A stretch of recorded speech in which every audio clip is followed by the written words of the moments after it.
Hello, my love. Welcome back to Aroused for the Breakup series. Here we go, episode number 1. I am so excited because today I'm talking all the things, what the fuck happens after a breakup. And this is all about not what happens between two people, but what happens inside of you after a breakup happens. So let's spill the tea. Warning, the following presentation is intended for mature audiences. It includes stigma topics like sex, addictions, mental illness, adult dialogue, and strong language. Viewer discretion is advised. Yes! Okay, episode number 1, here we go. I'm talking all the things, the 7 stages of grief after a breakup.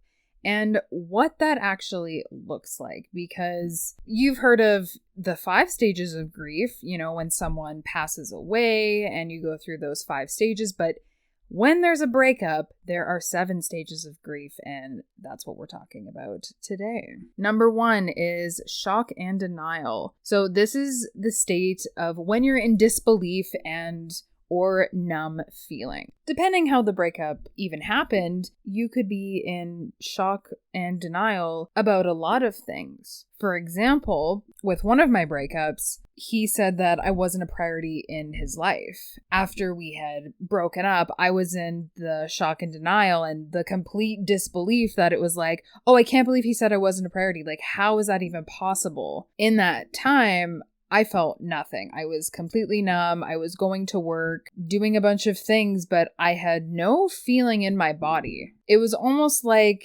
just my mind was present, but I didn't really have any sensation in my body. And you can have this mind-body disconnection during this time of shock and denial. All of these stages are completely normal. And I'm giving you real life examples from different breakups for me and what that looked like for me, because you're not alone. And I don't want you to ever feel alone when you're struggling to recover from a breakup and thinking that, oh my God, I'm such a failure, I'm feeling all these things, and no one else goes through this, but everyone does go through the 7 stages of grief, whether they show it to other people or not.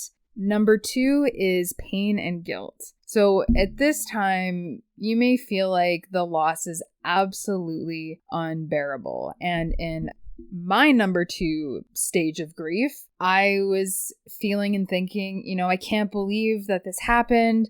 I'm not worthy enough to be a priority for him, and that's why this happened. I'm not good enough, which I felt like I had this huge loss and, I was the problem. But the reality is his priorities weren't in check, and I put all of that guilt and pain on myself that it was like, oh, I did this. It's all my fault. And, this is such a huge loss that I've had because I thought that this partner was, my soulmate.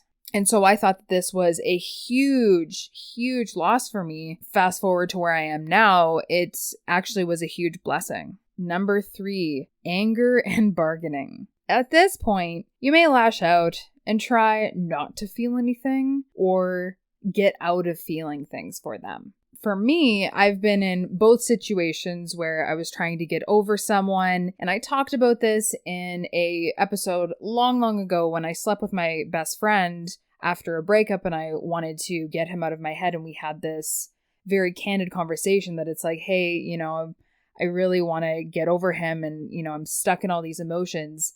Can we have sex for me to move through this and to let this go, because I feel like I'm just stuck in this cycle and I need to get out. Compared to in a different breakup when I kept saying, I hate him, I hate him, I hate him, I hate him, lashing out and breaking things. And not that I was throwing knives at people, but I had throwing knives and I was, just using them to release some anger at a big piece of wood. Stage number 4 is depression. During this period, you may feel very lonely and you may feel isolated or isolate yourself.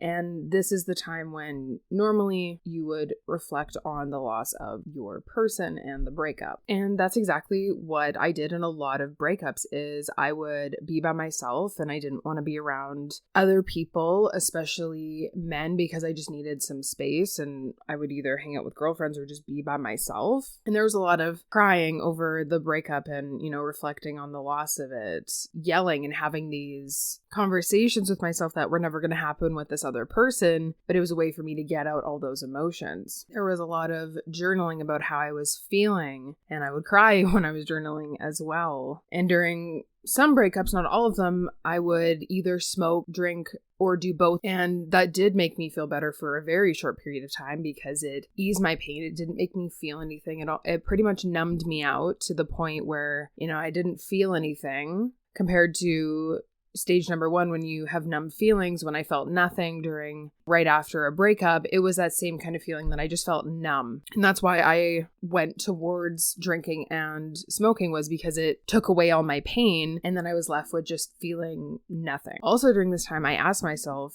do I ever want to date again? So I can just be disappointed again and again and again. Because I felt like I just kept getting disappointed by the men that I was dating in my life. Looking back now, they weren't good people.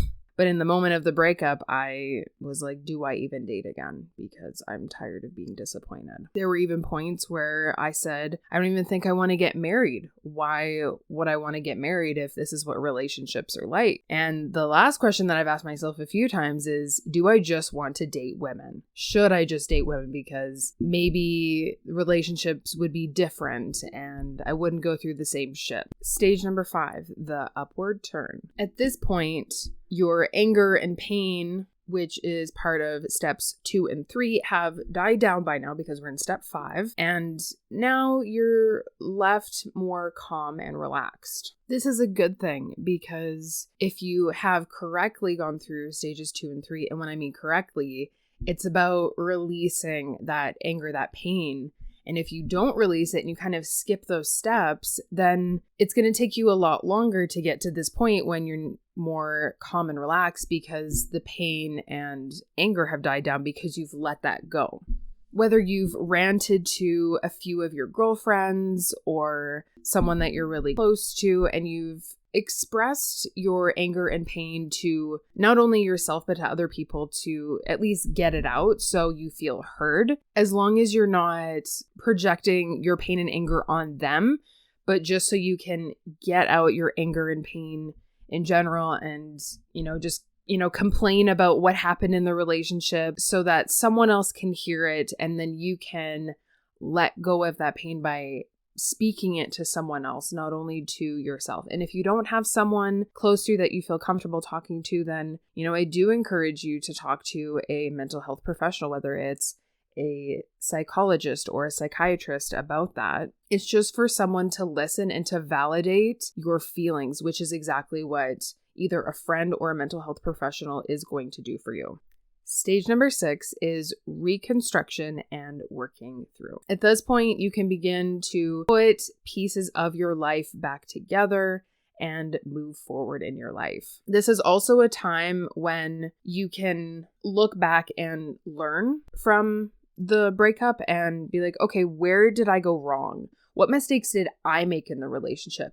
Not just putting blame on the other person, because unless you were the victim for the entire relationship, there's mistakes that you have made in the relationship as well. For example, even when I was in my one abusive relationship, yes, a lot of things were his fault when he abused me and hurt me, but I let him do that instead of leaving. And I stayed instead of packing up my shit and leaving or, just never going out with him after a few dates. I could have stopped seeing him and I didn't. That was a choice that I made. So that was a mistake that I made and I have to live with that. It's also a lesson that I've learned.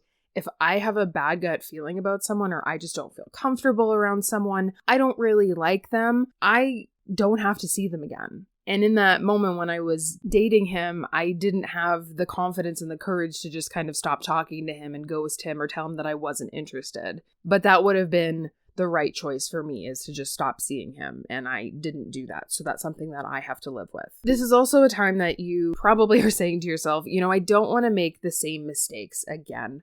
I don't want to deal with this type of person. I don't want to deal with these kinds of problems in my relationship or whatever it is. And you can also ask yourself, what did I compromise and sacrifice when I was in this relationship? Did they compromise and sacrifice anything for me? Because relationships are a two-way street. And if you are the only one that's compromising and sacrificing for the other person, then that's something that you can take from past relationships and learn from, that if you're the only person putting in the effort and compromising then, and they're not stepping up, you have to question that. Stage number 7 is acceptance and hope. This is a very gradual acceptance of your new life, feeling good and positive about your future. For example, things that I would tell myself during this period was, I'm an amazing woman, and the right person will always prioritize me in their life as I will do in mine. You've accepted the breakup and you have hope for the future. You're not completely swearing off whatever gender you're attracted to, and you do have hope for the future. Each stage is going to happen in your own time. I'm not going to say that each stage should happen every month, 2 months, every week. Every person goes through these 7 stages of grief after a breakup in their own timing. And some people move on from a breakup faster than others. I'm not going to say one is more right or one is wrong compared to the other, because everyone goes through a breakup and grief in different timings. But one thing that I do discourage is getting back into a relationship right away after a breakup. I have done that, and it fixes nothing. The biggest reason why I would jump from relationship to relationship without much downtime in between is because I was lonely and I didn't want to be alone. So I would start dating again and find someone to be my boyfriend so I wouldn't have to be alone. And that was a huge insecurity of mine. And that was a toxic trait that I had, was jumping from relationship to relationship because I was lonely and I didn't want to be by myself. One thing that I do encourage is, in between relationships, you take a lot of time for yourself. You do work on yourself. You recover from the breakup. You heal from it before you get into another relationship, because you don't want to be bringing that kind of baggage into a new relationship where it can cause problems. For example, one man that I dated, every single girl that he had dated before me had cheated on him, and he had never dealt with that. He accused me of our entire relationship that I was cheating on him when I, in fact, was faithful to him the whole time, and he never dealt with his insecurities of past girlfriends cheating on him. He never healed from that. And so he carried that baggage into our relationship, which was a huge factor in me leaving, because I was tired of getting accused of cheating on him all the time when I wasn't.